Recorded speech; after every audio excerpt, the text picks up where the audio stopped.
Hello, this is the MIDI Player algorithm on the disting EX. This algorithm is for playing MIDI files, standard MIDI files, which it loads from the SD card there.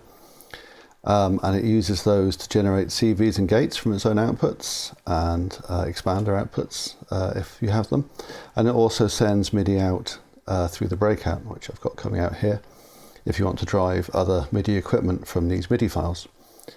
It will play by itself, it will sync to a clock, it will sync to MIDI clock. So let's just run through some examples. So to begin with, we'll play a file and we'll use the CV and gate outputs from here to drive a couple of these A1116 miniature synthesizer voice things. So parameter 7 is the folder, familiar to anybody who's used this for sample playback and such. And then parameter 8 is the file, so we'll choose the file we want. I've got funkytune.mid, tells you how long it is, tells you it's paused, and then we'll play from the internal clock, which we'll do like that. Play icon changes to play. When it's playing, or indeed at any time, you can switch to this view, which shows the transport counters, the tempo if it's running off its own tempo, and the tempo it gets from the MIDI file if the MIDI file contains embedded tempo information. And then a whole bunch of activity monitors, which are the 16 MIDI channels that are being played. So I'm going to go back to there, and then what I'm going to do is dive into the settings quickly and change that so that the fancy visuals are always on this screen. So that we can continue to look at this one for parameters and such as I'm explaining them, but the jazzy stuff is always going on down here in the background. So we're not hearing anything, and indeed looking at the LEDs, there's nothing going on. And now the reason for that is the MIDI CV converters in the disting are not set up properly for the MIDI file. So let's dive in and do that. We'll just stop the file. And there's a whole bunch of parameters which we'll skip over, and then we'll come to the MIDI CV converter setup. So there are 4 converters, which is the most that's useful given that there's only 4 outputs, and each has a mode. So disabled, pitch only, so it'll use the MIDI notes to generate a pitch output, but you won't get a gate. Pitch and gate on a pair, or pitch and ES5 for a gate. So if you've got an ES5 expander, you can use these for the gates and keep these for your pitches. But we'll go for pitch and gate, and then we'll go for MIDI channel 3, because I happen to know that this MIDI file has a bassline on MIDI channel 3. And then CV mode 2, again pitch and gate, and we'll use MIDI channel 5. And then the other ones are disabled, which doesn't really matter because there's no outputs left for them anyway in this particular scenario. And then after all those, there's a separate converter which is for converting drum triggers, which we'll come to in a later section of the video. So if I just run back to the play thing now, I should have, this one is going to there and that one's going to there. I should have a bass line and a riff, which I do.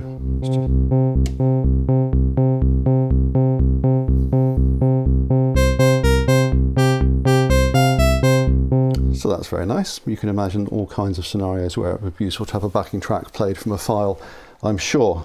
So let's whiz through a few other parameters while we've got that going.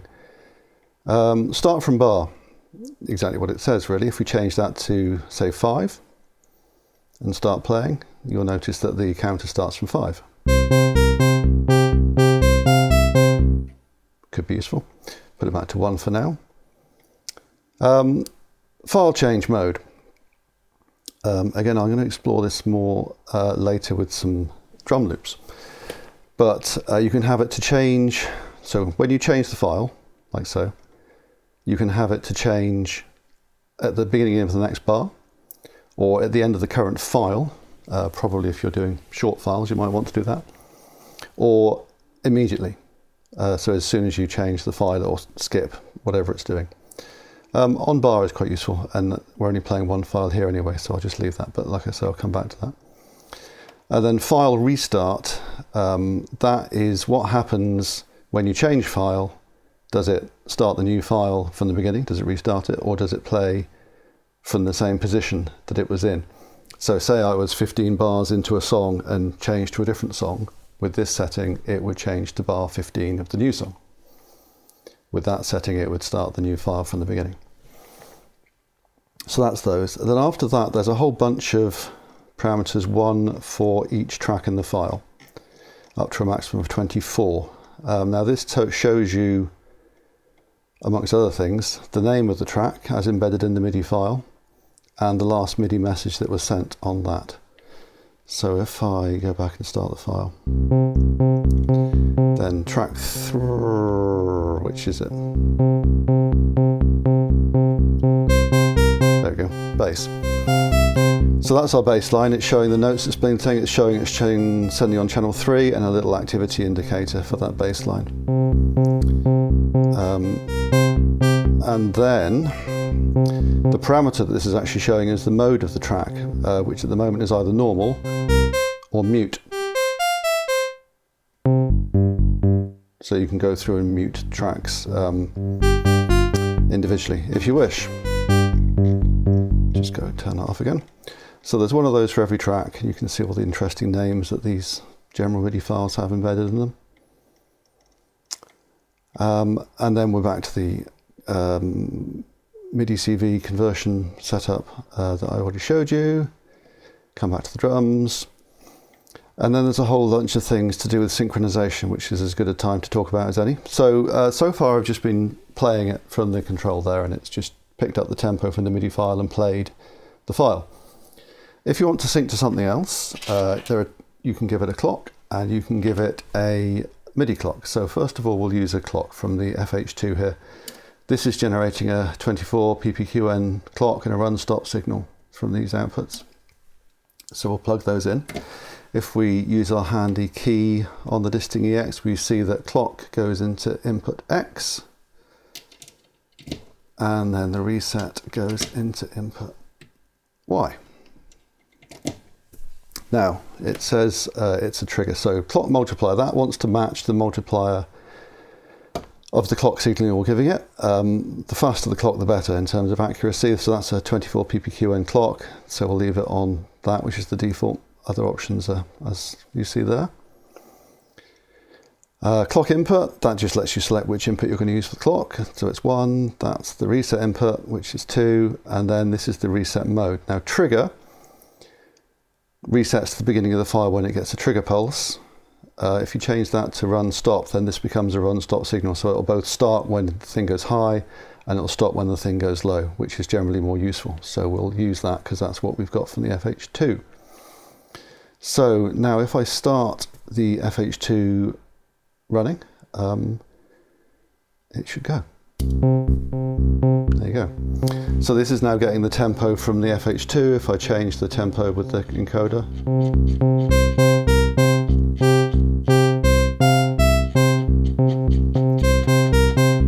it gets faster and slower and stops when I stop.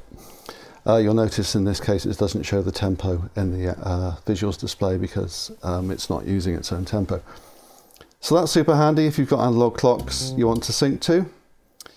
Alternatively, you can use MIDI. So if we just take these cables out, and I'll use a little MIDI cable. So this is the MIDI breakout here.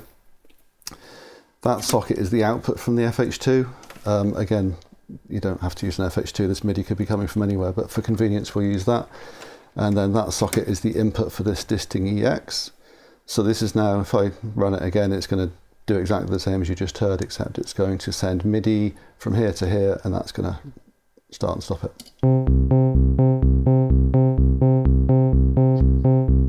Like so.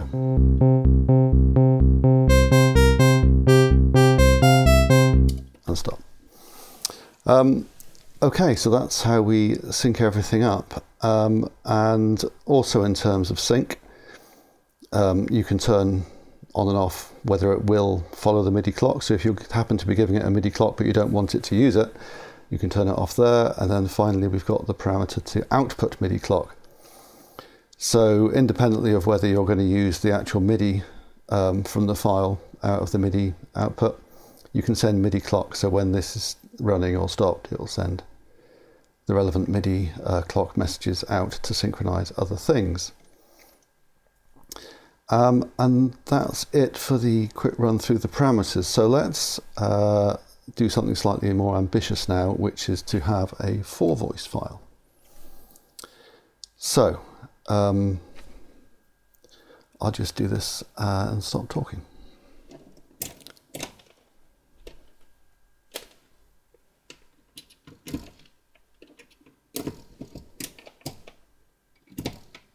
Okay, so the file I'm going to use for this is this one,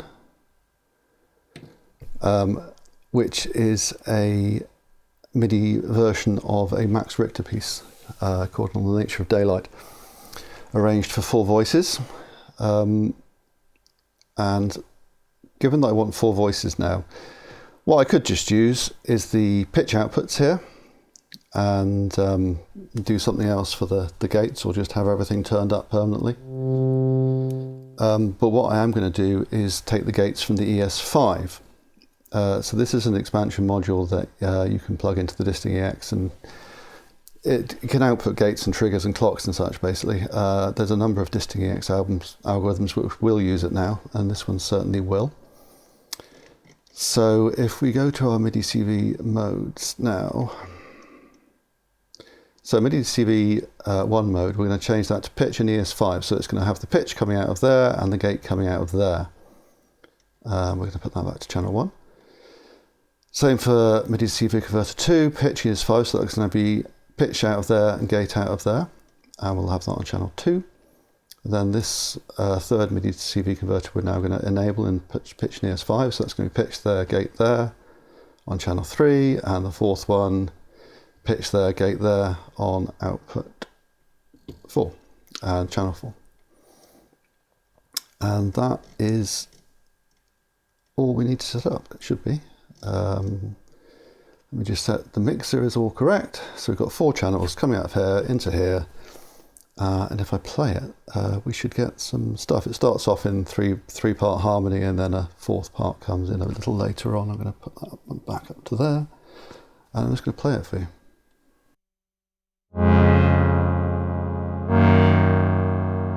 Okay, timeout. I got as far as editing this video and realised that these oscillators are actually quite out of tune. And rather than tune them all myself manually, what this really needed was the automatic tuning algorithm from elsewhere in the disting, notably the chord engine.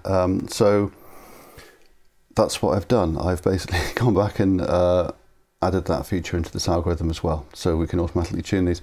For a full presentation of this, refer to the chord engine video. But for now, I'm just going to calibrate these 4 voices automatically with the disting, and then we'll go back and play the piece. I've, just to make a point, I've tuned them even worse than they were before, so it currently sounds like this, which is horrid. So let's do the calibration, and then we'll be back.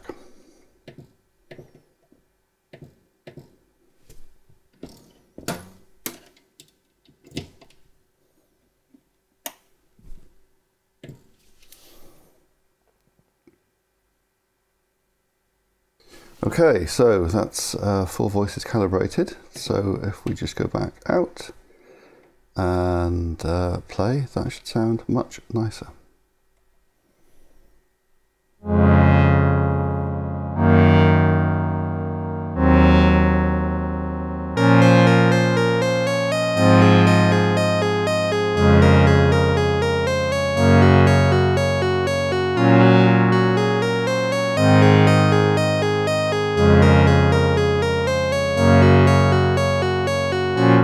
So there we go, 4 voices from CV and gate from the disting EX MIDI player, automatically calibrated through the disting.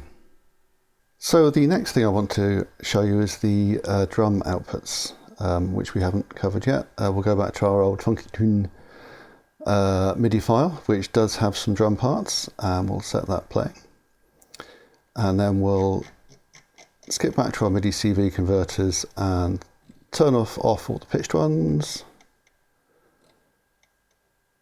and There we go. And now it's going to start, it's going to have some spare outputs for drums basically. So now we've not taken up these outputs with pitches and gates. We're going to get some drum triggers. The drum first note is set to 36, which happens to be the standard general MIDI kick note number. And that is now coming out of output 1.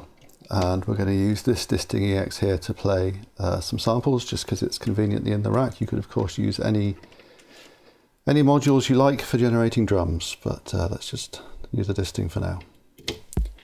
And there we've got our kick. And now we've got the snare. Not the greatest, well, maybe it is the greatest drum pattern in the world, I don't know, who am I to judge?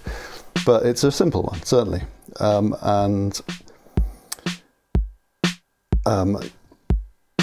Limiting to 4 outputs here because we're just using the disting EX. But we will next use the ES5 as well. And to do that first, I'm going to stop that playing and I'm going to load some different files, which is also going to let us talk about looping and switching between files. So if I switch to this folder here, now this is a whole bunch of MIDI patterns that I got from Tinternet, and there are a number of different kind of bits of a song really. You can see they're all quite short, 1 bars, 8 bars, and so on. And they've got a bit more going on in them, drum-wise. So let's press play. There we go. And now, if I find another cable. Now, I should say, we're making use of outputs extremely inefficiently here. Basically, I'm being very lazy and using some general MIDI files which have the drum parts quite spread out on notes. If you were doing this sensibly and making your own MIDI files, you would have the drums on adjacent notes and then they would all come out of the outputs one after another. But I haven't done that, so they're all spread out. So we're using loads of outputs, but let's deal with that. So that's some kind of symbol by the look of it. Let's put that in there. There we go. Now, let's start mucking about with the file change options. So, this is using the default on bar. So if I change to a different song. Actually, one thing I haven't mentioned so far is the little progress indicator you get along the bottom there, that's showing how far through the pattern it is. And then if I want to switch to a different pattern, say this one, the current pattern goes off to the top and it shows you which one you're going to change to and how long it is. So if I do that, it's going to play that file. And what you'll notice there, what it did is, when I pressed the button to change, it waited to the end of the bar. And then changed. Which is nice. I feel I should say also, you don't have to do this by fiddling with the knob, but you can automate the file parameter by CV, like you can everything else on the disting. So you could have transitions between patterns sequenced from an analog sequencer somewhere else in your system and have it doing this kind of thing as well. So this is all super handy. Now, where's the transition mode again? There.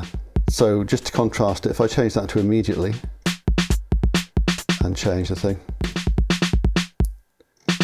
whoops, it's just going to change, which is maybe great, but and then the other option is at end, in which case, I mean, obviously for a 1 bar pattern that makes no odds, but if I do this, say, so it's playing an 8 bar pattern and then want to go to that one, it's going to wait to the end of this whole verse dot mid before it changes.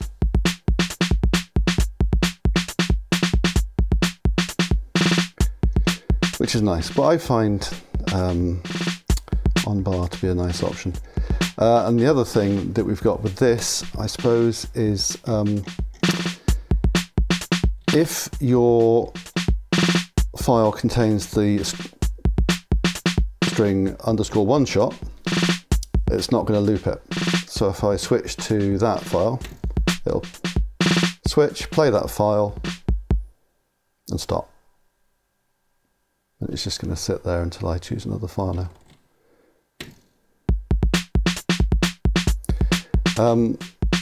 So that's all quite handy.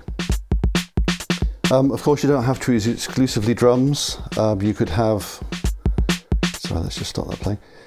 You could have some pitched things and some drums going on at the same time. I just don't happen to have some handy looping files which contain both of those, but you could imagine you could have a library of kind of bass, synth and drum riffs and little loops that you could then sequence up from the disting. So the last thing I want to show is actually sending the MIDI from the disting to somewhere else. So give me a minute to get that set up and we'll do that.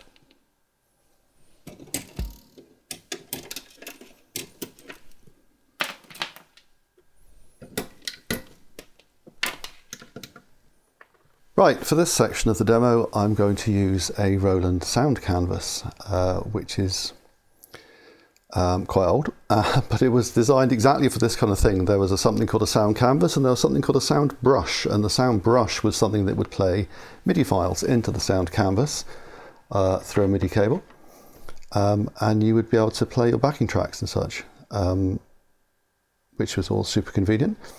So again, the disting AX here is sending MIDI through the breakout, through the converter into the cable. This could be going anywhere, but this is just a nice, convenient thing for demo. So using the same drum patterns as we had previously, you'll get them in their full glory, because I only plugged in 3 cables, but there's more than 3 drums in the file, so let's just play.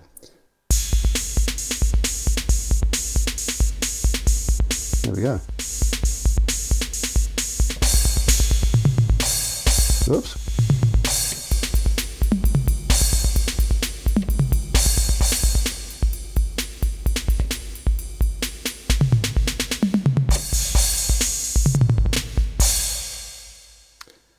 So there you go, the joy of general MIDI drums. Of course, we're not limited to drums, we can play whole songs. Let's play this whole song. We'll play this song.